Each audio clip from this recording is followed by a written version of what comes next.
There you have it. But today is also the anniversary of a profoundly ugly moment in German history. Jews in Munich today laid the cornerstone of a new synagogue 65 years after the notorious Nazi rampage known as Kristallnacht. Jews in New York chose the date to rally for the deportation of an alleged Nazi war criminal. CNN's Jane King reports. SS in the U.S. No ballet in the USA. Admitted former Nazi guard Yaakov Pauli, now 80 years old, lives at this house in Jackson Heights, New York. Just get out. He didn't belong here to begin with. He doesn't belong here now. And one of the themes of the rally will be just get out. Hundreds of Orthodox Jewish students and their rabbis from a local high school were making their demands loud and clear. But this morning, there was no sign of Pauli.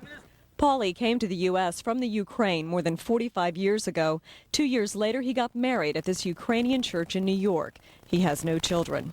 We don't think it's right that a Nazi war criminal who may have been involved in killing many men, women, and children should be living here free in the United States. Earlier this summer, a federal judge in Brooklyn revoked Pauli's U.S. citizenship after discovering his role as a former SS guard responsible for assisting in the persecution of civilians during World War II.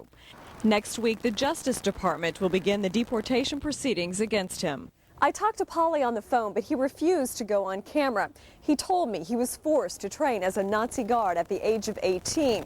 He did admit he lied about his Nazi past to immigrate to the United States, but he said he never hurt or killed anyone. But Pauli did commit crimes against humanity, according to Eli Rosenbaum, who runs the Office of Special Investigations that prosecutes Nazi criminals in the U.S. At the Travnicki labor camp, he helped ensure that prisoners did not escape so that ultimately they could be murdered en masse, as they were in the end of 1943.